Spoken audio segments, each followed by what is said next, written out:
There's been a lot of talk through you, through Esther and Abraham, and through other teachers about thoughts that come through you and thoughts that are generated and processed by your brain.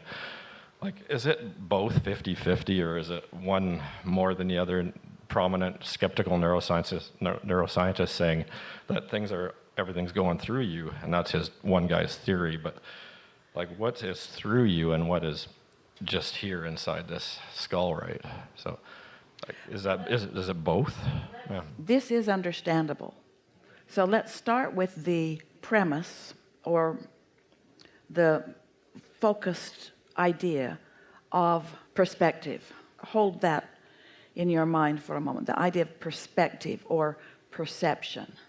We could call it awareness or comprehension or focus. In other words, all of those words.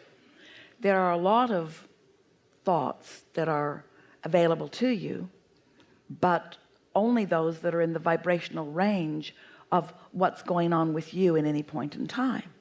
Well, what's going on with you in any point in time has two vibrational aspects. There's the inner being you, and that incredible stream of consciousness and knowing and understanding. And then there's what you're thinking about in this red hot moment.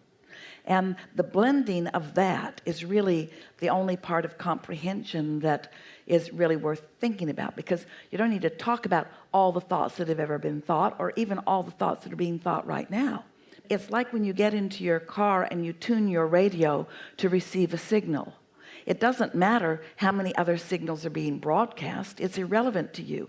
It only matters the signal that you are receiving and therefore translating into a comprehensible experience or moment in time. Yes?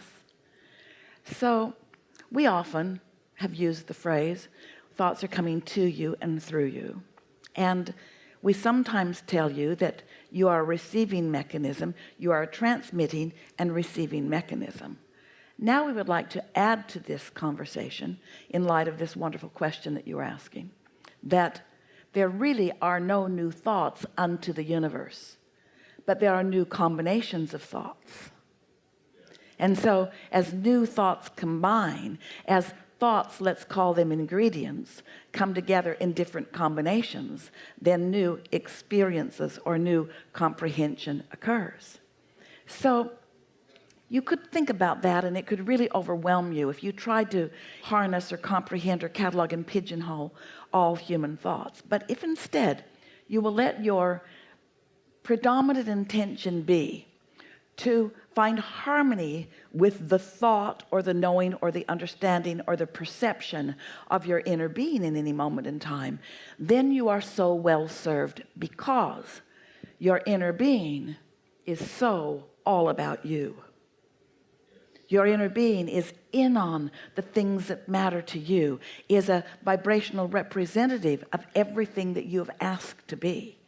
And so if you don't worry too much about all of the thoughts, but you just enjoy the combining of thoughts that you are able to perceive. So then, with us so far, you are. So then, let's let any moment in time be about our ability to comprehend, more about our understanding of all of the possibilities of the buffet of thought. You still with us? And then if our intention is about our ability to comprehend, then let's take that idea of comprehension into this place. I want to perceive through the eyes of my broader perspective. I don't want to comprehend everything. I want to be on the signal of my inner being's awareness about whatever I am about. Now, we lost the trail just a little bit with some of you, so we're going to loop back around and gather it up. Beginning with the premise of perception and understanding that there are two aspects of me that are perceiving, and that my dominant intent is to blend the perception of me with the perception of my inner being. In other words, do whatever I can do by releasing resistance, which causes a rising of my vibration, and therefore the knowing of my inner being is now being received by me. So I know what my inner being knows, and mostly what that is what we want you to realize that is your inner being knows your value and knows your worthiness and therefore knows your potential for joy. Feel the basis of that.